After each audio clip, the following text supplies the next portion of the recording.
নির্বাচনের আদর্শ আচরণবিধি মানছে না শাসক দল, ভোটাধিকার প্রয়োগ করতে জনগণের মধ্যে ভয় কাজ করছে। এ বিষয়ে এনডি জোটের পক্ষ থেকে নির্বাচন কমিশনের দৃষ্টি আকর্ষণ করা হয়েছে। রবিবার সাংবাদিক সম্মেলনে শাসক দলের বিরুদ্ধে এমনটাই অভিযোগ তুলেছেন রামনগর উপনির্বাচনের সিপিএমের প্রার্থী রতন দাস। এদিন তিনি আরও অভিযোগ করেন, নির্বাচন নিয়ে এখনও সাধারণ মানুষের মধ্যে ভয় কাজ করছে। তাছাড়া জয়পুর, দুর্গা চৌমুহনী সহ বিভিন্ন এলাকায় শাসক দলের তরফ থেকে টাকা বিলি করা হচ্ছে।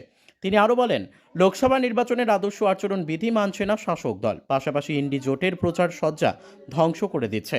এসব বিষয় নিয়ে নির্বাচন কমিশনের দৃষ্টি আকর্ষণ করা হয়েছে। বিষয়গুলো হচ্ছে যে নির্বাচন ঘোষণার অব্যবহিত পর থেকেই রামনগর বিধানসভা কেন্দ্রে বিজেপির তরফ থেকে এমন পরিস্থিতি ক্রমশ সৃষ্টি করা হচ্ছে যাতে করে আমরা নর্মাল নির্বাচনী প্রচার না করতে পারি, প্রতিবন্ধকতা সৃষ্টি করা। যেমন আমাদের সাজসজ্জা নষ্ট করা, ফ্ল্যাগ, স্টিকার, পোস্টার, ফ্ল্যাক্স অধিকাংশই নষ্ট করে দেওয়া হয়েছে, ছিঁড়ে ফেলে দেওয়া হয়েছে, অথবা নিয়ে যাওয়া হয়েছে, অথবা কোথাও আগুন দেওয়া হয়েছে। এগুলো যথাসময়ে অভিযোগ জানানো হয়েছে আমাদের তরফ থেকে। আমাদের নেতৃত্ব গিয়ে বলেছেন, সেটা শঙ্করবাবু বলবেন। তো যাই হোক, এই বিষয়গুলো আজকে আমরা উত্থাপন করেছি যে ইলেকশনটা তো একতরফা প্রচারের হকদার কি তারা ইলেকশনের একতরফা সমস্ত কিছু লাগাবে, নিয়ম মানবে না, কানুন মানবে না।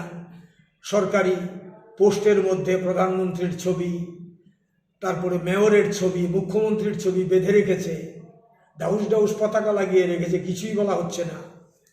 এগুলো কি হচ্ছে? আমরা তো দৃষ্টি আকর্ষণ করেছি, কই এগুলো তো সরানো হচ্ছে না। তো তাদের জন্য কি মডেল কোড অফ কন্ডাক্ট নেই? এটা কি বিরোধীদের জন্যই শুধু?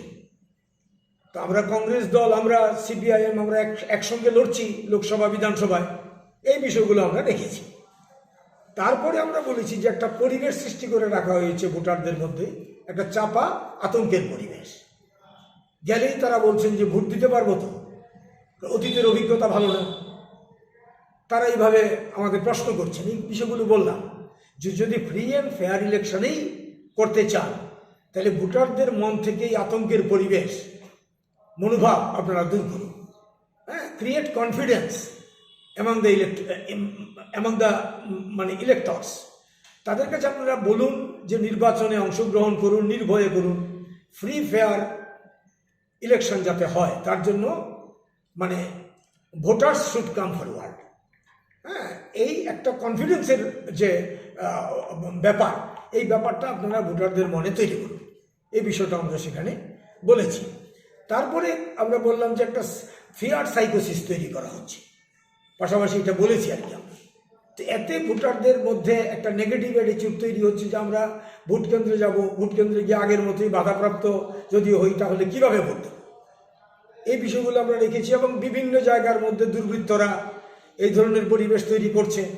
এবং এর মধ্যে গতকাল মন্ত্রী এমএলএদের উপস্থিতিতে একদম সমস্ত নির্বাচনের নিয়মকানুন লঙ্ঘন করে সভা করে তারা সেখানে, আমাদের কাছে সুনির্দিষ্ট তথ্য আছে, সেখানে অর্থ বিলিয়েছেন।